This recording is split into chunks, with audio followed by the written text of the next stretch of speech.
The first shock wasn't the silence in my own house. It was the sound of my husband's laughter, ringing out from the kitchen just 30 minutes after the police had officially informed him of my death. I was supposed to be at the bottom of Raven's Gorge, my car a twisted wreck of metal, my body lost to the raging river below. Instead, I was in the secret panic room behind my bedroom closet, a space Arthur had built for home invasions, but which had become my personal surveillance hub, watching our home security feeds on a monitor. And there he was, my grieving widower, not sobbing, not in shock, but laughing on the phone, a bottle of my most expensive champagne already open on the counter beside him. "Relax. She's gone. It's done," he said, his voice buoyant, a stark contrast to the broken, hysterical performance he'd given the officers. "No, don't worry about the will. I'm the sole beneficiary. Everything, the house, the investments, the life insurance. It's all mine. We're free." He took a long sip of the champagne, a toast to my demise. "Just keep playing the part for a few more days. The funeral, the wake, then we can finally be together." I felt the world drop out from under me. The cold of the panic room's concrete floor seeped through my shoes. But it was nothing compared to the ice forming in my veins. This wasn't a tragic accident in my mind anymore. It was a meticulously planned execution. And Arthur, the man I'd shared a bed with for 25 years, was the architect. I had faked my death on a whim, a dramatic midlife crisis impulse, to see who would truly mourn me, to see if my life had meant anything. I never imagined I'd be uncovering my own murder. The plan had been simple, born from a deep, unshakable feeling of invisibility. I'd driven my second car to the cliff edge at Raven's Gorge, left my purse and a single shoe on the riverbank, and sent a delayed text to Arthur that read, "Driving to clear my head. The rain is getting heavy. I love you." I'd then hiked 3 miles through the woods to where my oldest friend, Maggie, was waiting in a beat-up truck she'd rented under a fake name. She was the only person I'd trusted with the truth. She thought I was crazy, but she'd gone along with it, her loyalty outweighing her judgment. Now, as I watched my husband celebrate my death, I realized my dramatic stunt had just saved my life. Subscribe for more stories of shocking betrayals and hidden truths. For the next 2 days, I lived like a ghost in my own home. I slept on a cot in the panic room, surviving on protein bars and bottled water, venturing out only to use the main bathroom during the brief, predictable windows when Arthur was out.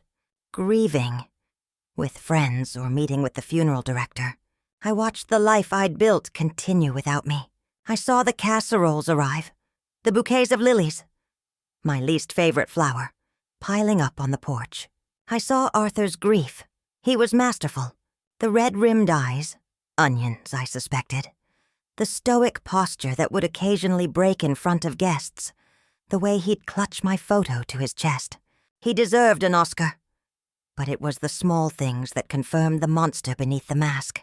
On the second night, I watched him on the living room camera, going through my jewelry box. Not to hold a piece of me close, but to appraise it. He held my grandmother's emerald necklace up to the light, a thoughtful, calculating look on his face.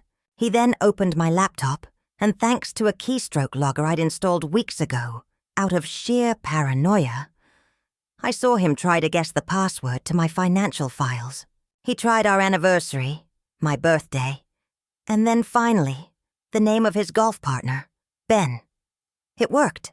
My blood ran cold. How long had he been having an affair with a man? The day of the wake arrived. The house was filled with the low, respectful murmur of mourners.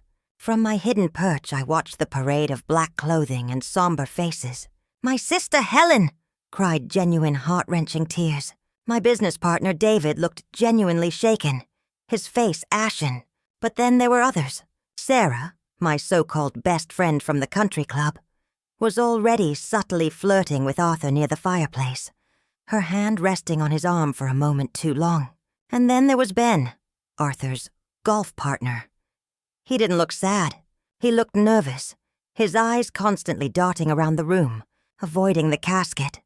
A beautifully crafted, empty box Arthur had spent a fortune on. I had hidden a series of tiny, wireless audio receivers around the main living areas, disguised as part of the floral arrangements. As the afternoon wore on and the whiskey flowed, the masks began to slip. The conversations I overheard were a devastating autopsy of my own life. I always thought she was a bit cold, didn't you? Sarah whispered to another woman from the club. Arthur must be relieved in a way. She was so controlling. Such a tragedy, replied the other woman. But you're right. He looks freer.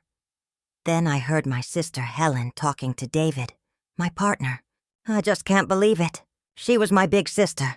I loved her, even if we didn't always see eye to eye. There was a pause. David about her share of the business.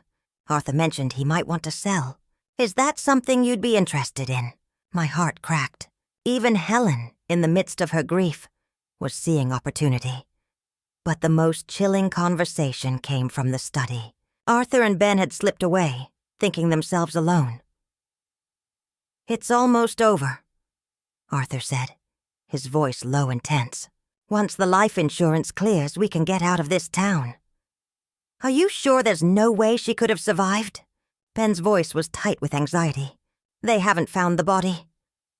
The current in that river? The rocks? It's been 3 days, Ben. She's fish food, Arthur scoffed. I told you the brake line was frayed perfectly. It was an accident waiting to happen. All I had to do was give fate a little nudge on a rainy night. I stopped breathing. The brake line. It wasn't just a fantasy. He had tried to kill me. My fake death had simply beaten his real attempt to the punch. The champagne, the laughter, the affair. It was all monstrous. But this was something else. This was premeditated murder. I listened, my hand clamped over my mouth to stifle any sound as they continued. And the lawyer has the will. No surprises? Ben pressed. It's airtight. I get everything. The house, the business, the life insurance, all of it. Arthur's voice dropped to a conspiratorial whisper. And with Eleanor out of the picture, no one will ever question the loan defaults or the embezzlement I pinned on her. David at the firm will be glad she's gone. He thinks she was the one skimming funds. I've tied up every loose end. I sank to the floor, the cold concrete a fitting tomb for the woman I used to be. They hadn't just killed me. They were systematically annihilating my memory, my reputation, my entire legacy. They had turned me into a thief, a failure, and a corpse, all in one fell swoop. The wake wasn't a farewell. It was a victory party for my murderers, as the last of the guests trickled out, leaving Arthur alone in the house he now owned. I made a decision. My initial plan to reveal myself and shock them all was gone. That was the act of a hurt wife. This required something more. This required the wrath of a woman who had been murdered in every way that mattered. They thought I was dead. That was their greatest mistake, because a ghost can move in silence. A ghost can see everything. And a ghost can plan a revenge far more terrifying than any confrontation. The funeral was tomorrow, and I had every intention of making it a day they would never, ever forget. The morning of my funeral, I watched Arthur select his tie. He stood before our full-length bedroom mirror, holding up a somber navy blue, then a funereal black. He chose the black, but then with a small contemptuous smirk, he reached deep into the back of my side of the closet. His fingers emerged holding a tie I'd bought him as a joke for our 10th anniversary. A garish silk number covered in tiny grinning cartoon skulls. He smoothed it, looped it around his neck, and executed a perfect Windsor knot. The message was as clear as if he'd shouted it. This was a celebration. He was dancing on my grave, and he was wearing the perfect costume. From my panic room, I accessed the external security cameras. A black hearse pulled up, silent and ominous. 2 men in dark suits. The funeral directors got out. Arthur greeted them at the door, his face instantly morphing into a mask of stoic grief. I switched to the camera feed from the living room, where my empty, closed casket sat draped in flowers. I watched as the directors positioned themselves to carry it out, and then I saw it. As Arthur pretended to steady the casket, his hand brushed against the side, his fingers lingering for a moment on the polished wood. It wasn't a caress. It was a tap. A final triumphant knock. "You're in there." I won rage, white-hot and purer than any I had ever known, flooded my system. I wanted to burst out of the panic room right then, to scream in his face, to see the terror in his eyes. But I forced myself to breathe. That would be too quick, too kind. He had planned a slow financial and reputational death for me. I would return the favor. I waited until the house was empty, the silence absolute. I emerged from my hiding place, a phantom in my own home. The air still smelled of perfume and stale coffee from the wake. I went straight to Arthur's study, to the locked filing cabinet where he kept his important documents. The key was, as it had always been, taped to the underside of his desk drawer. His arrogance was his greatest weakness. I pulled the file. The life insurance policy. A staggering $2 million taken out 6 months ago. The paperwork for a second mortgage on our house, applied for just 2 weeks prior. And then, the one I was looking for. A file labeled Business Ventures, BC Benjamin Croft. Inside was a revelation that made the break line sabotage seem almost quaint. There were wire transfers, dozens of them, siphoning money from our joint investment accounts into a shell company called Midas Holdings. The amounts were large, but not large enough to trigger immediate alarm. $15,000 here, $20,000 there. But the total was over $500,000. The memos on the transfers were all the same. Eleanor, investment. He had been systematically robbing us, and he had been using my name to do it. He wasn't just killing me. He was framing me as an embezzler. But the final document in the folder was the true masterpiece of his betrayal. It was a draft of a buyout agreement for my half of the marketing firm I had built from the ground up. David, my partner, was named. The proposed sale price was a fraction of its true value, and it was dated for the day after my funeral. Arthur wasn't just inheriting my life, he was liquidating it. I took photos of everything with a burner phone I'd stored in the panic room. This was my arsenal. But it wasn't enough. I needed to be there. I needed to see their faces when the ground fell out from under them. The funeral was at 2 p.m. at St. Mary's. Maggie, my one confidant, was my eyes and ears. She was there, dressed in black, a tiny live-streaming camera disguised as a brooch on her lapel. From the panic room, I watched my own funeral on the laptop monitor. The church was packed. Arthur and Ben sat in the front row, their shoulders touching in a show of unified grief. My sister Helen sobbed quietly. David looked pale and uncomfortable. The eulogies began. A cousin spoke of my childhood. A friend from college told a funny, fond story. Then Arthur stood up. He walked slowly, dramatically, to the pulpit, the skull tie a secret joke only he and Ben understood. He cleared his throat, the sound echoing in the hushed church. "Eleanor," he began, his voice cracking with perfectly feigned emotion. "My beautiful, complicated Eleanor." He spun a tale of a passionate but difficult marriage, of a woman who was hard to love, who had her demons. He was carefully, methodically, laying the groundwork for the narrative of my embezzlement and suicide. He was telling everyone I was unstable, that my death wasn't a tragic accident, but the inevitable end of a troubled woman. My only regret, he said, a single convincing tear tracing down his cheek, is that I couldn't save her from herself. That was it. The final insult. The final lie. As he stepped down, the organ began to play the somber notes of the recessional. The pallbearers, Arthur, Ben, David, and a few other unsuspecting men, moved to the casket. It was time to carry me to the hearse to take me to my fictitious resting place. This was my moment. I had one more trick. A final message from beyond the grave. Months ago, for a high-tech client, we'd developed a prototype for a programmable, flexible LED screen that could be sewn into fabric. I'd kept one. Last night, while the house slept, I'd crept out and, with trembling fingers, carefully stitched it into the silk lining of the casket lid. right where my face would be. From the panic room, I opened a dedicated app on my phone. My finger hovered over a single button, labeled Play. On Maggie's live stream, I watched the pallbearers lift the casket. They began their slow, solemn walk down the aisle. The congregation stood, heads bowed. I pressed the button. A collective, sharp gasp rippled through the church, then screams. On the tiny screen from Maggie's brooch, I saw it. The pallbearers stumbled, almost dropping the casket.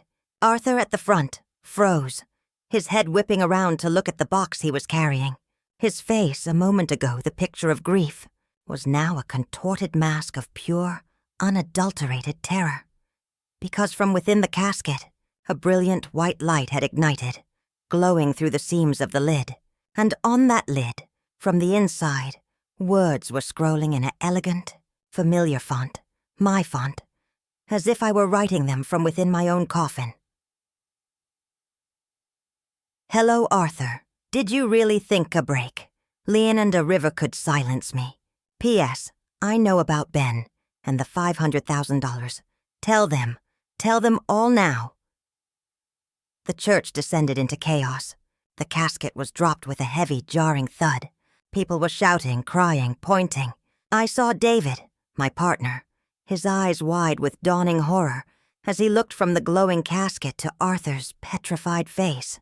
I saw Helen's hand fly to her mouth. Arthur was backing away, his hands raised as if warding off a vampire. Ben had gone sheet white, his body trembling visibly. I leaned close to the laptop screen, a grim smile on my lips. The ghost had just spoken, and her voice was only just beginning to be heard. The funeral was over. The hunt had begun. The chaos at the church was a wildfire, and I had poured the gasoline. From my hidden perch, I watched through Maggie's brooch cam as the scene unraveled. The dropped casket, the screams, the frantic phone calls. The most satisfying image was of Arthur, scrambling backward over a pew, his eyes wide with a superstitious terror I hadn't thought him capable of. For a beautiful, fleeting moment, he wasn't a cunning murderer. He was a primitive man afraid of a ghost. The police were called. The church was sealed as a crime scene. Though what the crime was, no one could quite say. Desecration of a corpse? A sick prank? My empty casket was the ultimate red herring. Arthur and Ben were taken to the station for questioning, not as grieving widowers, but as men with a very bright, very public accusation hanging over their heads. It was time to move. The panic room was no longer safe. Arthur would be desperate, paranoid. He would tear the house apart looking for how I'd done it. I packed a small backpack with cash, the burner phone, and the photos of the financial documents. Under the cover of the ongoing drama, I slipped out the back door, through the garden gate, and into the passenger seat of Maggie's waiting, nondescript sedan. We didn't speak. She just squeezed my hand, her knuckles white, and pulled away from the life I was leaving behind. We drove to a remote cabin she owned, a place not even her husband knew about. It was cold, sparse, and perfect. For the first time in days, I could breathe without fearing the sound of Arthur's footsteps. I set up my laptop, connecting to the world through a series of encrypted networks. I was now a true ghost in the machine. The news stories exploded online. Bizarre funeral scene shocks community. Was Eileen Rosedale's death a hoax? Husband questioned in bizarre coffin. Message mystery. The narrative was perfect. I wasn't a missing person. I was an avenging spirit. A digital phantom. My first move was strategic. I couldn't let Arthur regroup. I had to keep him off balance. Using a spoofed number, I sent a text to his phone, which I knew the police had likely returned to him. The cabin in the woods is lovely this time of year, isn't it? You and Ben should have been more careful with the security camera footage from your little weekends away. I have it all. It was a bluff. I had no footage, but I knew about the cabin. I'd found the rental receipts in his golf bag a year ago, confronted him, and he'd spun a tale about a surprise for me. I'd chosen to believe him. Now, the mere suggestion that I had evidence of his affair would send him into a tailspin making him paranoid and unpredictable. Next, I went after his accomplice. Ben was the weaker link. He was all anxiety and no spine. I created a fake email address, posing as a private investigator. I sent him a message. Mr. Croft, my client has compelling evidence of your involvement in the attempted murder of Eileen Rosedale and the embezzlement of $500,000. The police are days away from an arrest warrant. My client is willing to discuss immunity in exchange for your full, immediate confession against Arthur Rosedale. You have 12 hours. The clock starts now. I attached a single cropped photo of one of the wire transfers from Arthur's file, showing Ben's company name. Then I turned to the court of public opinion. I created a simple anonymous blog. The first post went live at midnight. I am Eileen Rosedale. I didn't reveal my location or my survival. I let them wonder if it was really me, or a posthumous automated message. I posted the photos of the life insurance policy, the wire transfers, the second mortgage documents. I laid out the entire sordid plot in cold, hard facts. I ended the post with a question. He tried to kill me for my money. What do you think he'll do to you? I shared the link across every community forum, every local news site's comment section. The story went nuclear. The effect was instantaneous. By the next morning, Arthur's face was on every news channel, no longer a grieving widower, but a prime suspect. Protesters gathered outside his house. His company's stock price plummeted. He was a pariah. I was watching the live news feed when my burner phone buzzed. An unknown number. I answered. It was Ben. His voice was a hysterical whisper. "I'll talk. I'll tell them everything. Just call off the investigator." "Arthur, he's gone crazy. He has a gun. He thinks you're coming for him." I smiled, saying nothing. I just hung up. The trap was springing shut. The police, now inundated with the evidence I'd made public, would be forced to act. Ben's confession would be the final nail. I looked out the cabin window at the tranquil, snow-dusted pines. I had orchestrated the complete and total destruction of my husband's life from a distance, without ever showing my face. He was being hunted by the police, betrayed by his lover, and tormented by a ghost. But it wasn't enough. He had tried to crush my body in a ravine. I had crushed his entire world. Yet a final face-to-face reckoning was still required. He needed to look into the eyes of the woman he'd tried to erase and know, without a doubt, that he had failed. The ghost was ready to become flesh and blood one last time. Arthur's world was collapsing in real time, and I had a front-row seat. Ben, true to his panicked nature, walked into the police station and confessed to everything: the embezzlement, the affair, and most importantly, his knowledge of the sabotaged brake line. He gave them Arthur on a silver platter, painting himself as a manipulated pawn to save his own skin. An arrest warrant was issued for my husband for attempted murder, fraud, and embezzlement. But Arthur was gone. He'd fled his house minutes before a SWAT team descended, leaving behind a half-packed suitcase and the garish skull tie tossed on the floor. The manhunt was national news. They found his car abandoned at the airport, but no record of him on any flight. He had vanished. The narrative was that he was a fugitive, running from his crimes. I knew better. Arthur wasn't a runner. He was a hunter, and he was cornered. A cornered hunter is the most dangerous kind. He wouldn't flee the country. He would try to finish what he started. He would come for me. He knew I was alive now. The casket message had seen to that. And he would deduce, through process of elimination, that there was only one person I would trust: Maggie. I was the bait, and the cabin was the trap. I just had to make sure I was the one holding the leash. Maggie was terrified. "Eileen, we have to call the police. He could be anywhere." "No," I said, my voice calm as I checked the feed from the wireless trail cameras I'd hidden in the woods surrounding the cabin. The police would put me in protective custody. They would hide me. I need him to find me. I need to end this. I had a plan, a final brutal piece of theater. I had Maggie drive into town, making a show of buying enough supplies for a long stay. I wanted any potential lookouts to see her. I wanted Arthur to know the location was confirmed. Then I sent her away to a hotel.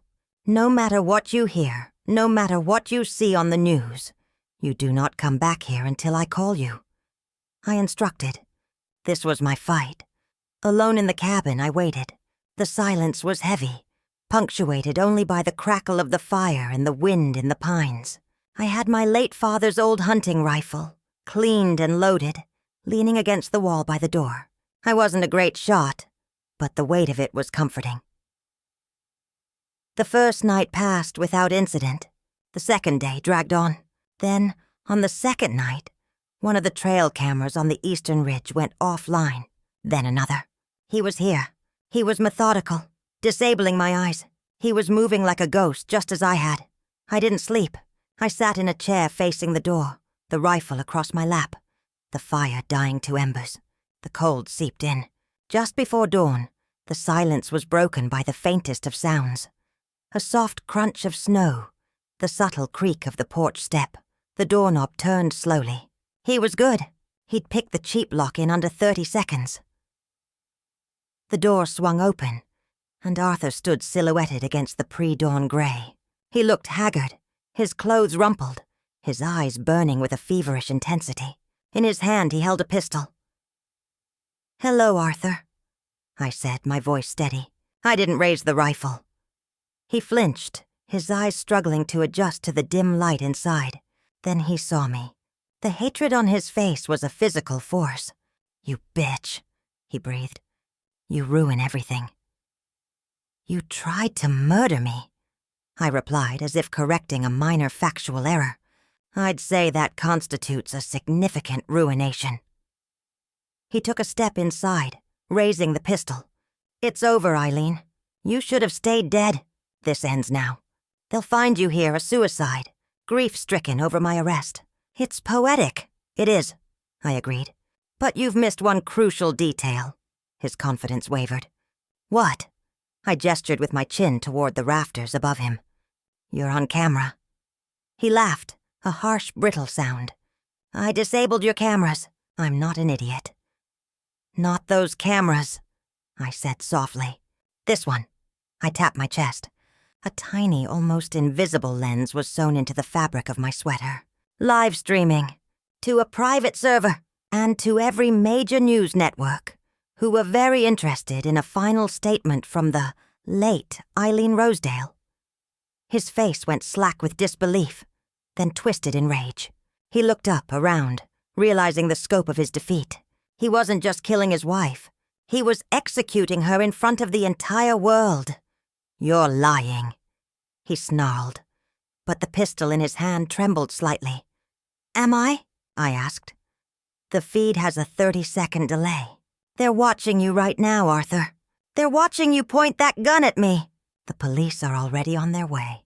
You're not just a murderer. You're a reality star." It was the final perfect psychological blow. His plan, his control, his secrecy. It was all being broadcast on live television. The grand finale of his life was a public execution, with him as the monster. With a roar of pure, undiluted fury, he lunged at me. I didn't reach for the rifle. I simply said, "Now." From the shadows of the bedroom doorway, a figure emerged. It wasn't Maggie. It was David, my business partner, and he was holding a taser. The two prongs hit Arthur square in the chest. He convulsed, a strangled cry escaping his lips as the pistol clattered to the floor. He collapsed, twitching, his eyes rolling back in his head. David looked at me, his face pale but resolute. "I got your email," he said simply. "The one with the proof that Arthur was the embezzler. Not you. I owed you one." The sound of sirens wailed in the distance, growing rapidly closer. I walked over to where Arthur lay, helpless, drooling onto the rough wooden floor. I knelt beside him, my face close to his. "You thought you could erase me?" I whispered, my voice for his ears only. "But all you did was make me stronger. You're going to prison, Arthur, and I get to live. I win." The police stormed the cabin. As they cuffed the dazed, broken man who was my husband, I walked out into the clean, cold light of dawn. The cameras were there, of course. They filmed me, alive and free, as I was escorted to a waiting car. The ghost had returned, and she had won. The aftermath was a media circus, but I was its calm, composed ringmaster. Arthur, denied bail, awaited trial from a jail cell, his life reduced to a cot and a jumpsuit. The evidence against him was insurmountable. Ben's confession, the financial, documents, and the live-streamed video of his attempted second murder, which had been, as I'd promised, picked up by every major network. He was looking at life in prison with no possibility of parole. I granted one interview to a respected journalist. I sat calmly and told my story, not as a victim, but as a survivor. I spoke of the invisible woman I had been, and the fierce, unyielding force I had become. I didn't gloat. I didn't weep. I was simply factual. The public, who had followed the saga with bated breath, adored me. I was a symbol, a heroine. With Arthur's assets frozen and his power of attorney revoked, I reclaimed my life. I moved back into our house, but it was mine now. The first thing I did was have a demolition crew tear out the panic room. I would not live my life in hiding ever again. The financial mess took months to untangle. The life insurance policy was void due to the fraud. The second mortgage was challenged and reversed. The embezzled funds were slowly traced and returned. My company, with David's steadfast loyalty, stabilized and then thrived on the notoriety. We were the firm that had survived a murder plot. I thought the final chapter was written. I was wrong. 6 months after Arthur's arrest, I received a visitor at my office. It was a woman, perhaps in her late 30s, with a nervous, earnest face. She introduced herself as Clara. "Clara Rosedale," she said. "Arthur's daughter." I froze. Arthur had never mentioned a daughter. He'd told me he was an only child, his parents long deceased. Seeing my shock, she explained. "He and my mother had me when they were teenagers. He left before I was born, sent money for a while, then stopped. I found him a year ago. I just wanted to know my father. My mind was reeling. Another life he had erased. I saw the news," she continued, her eyes welling with tears. "I know what he did. I'm so sorry. I'm not here for anything. I found this when I was cleaning out my mother's things after she passed. I thought you should have it." She handed me a faded sealed envelope.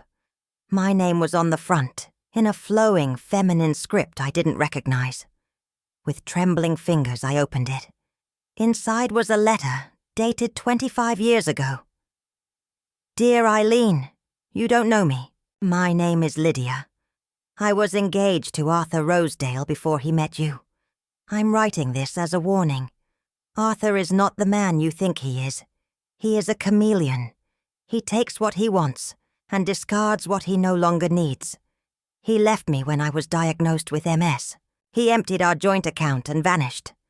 A mutual friend told me he was pursuing you, a woman with a promising career and a family fortune. Please be careful. He is a predator.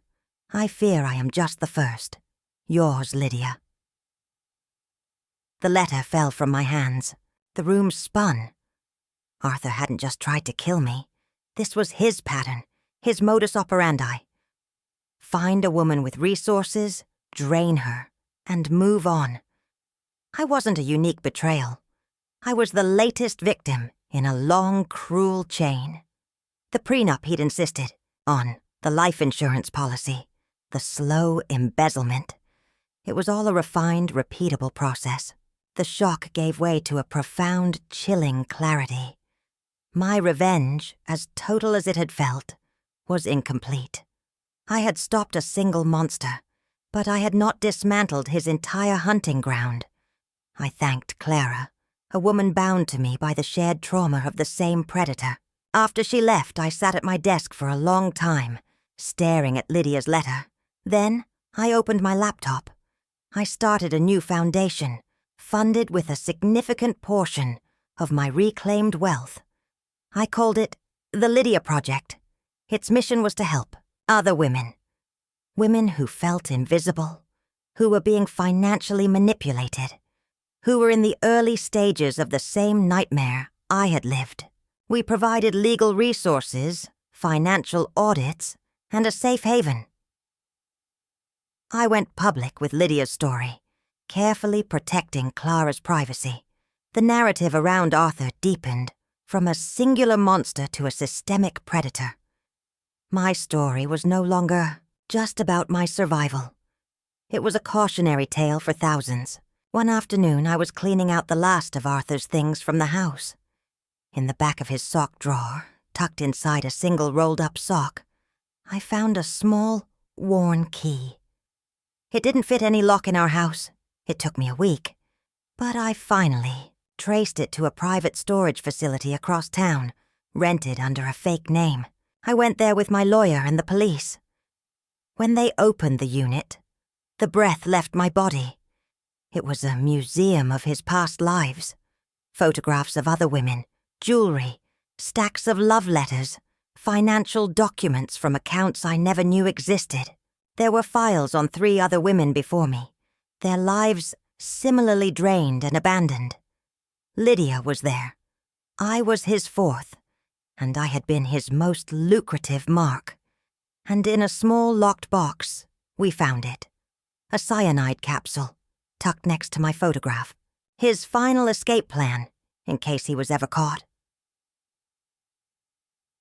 I stood in that cold, concrete room, surrounded by the ghosts of the women who came before me. I hadn't just survived Arthur Rosedale. I had unmasked him for all time. His legacy wouldn't be one of charm and success, but of a pathetic serial predator, documented and exposed. I left the storage unit, walking out into the bright, free afternoon. The past was finally, truly, buried. My revenge was now a revolution, and my life, my real life, was just beginning.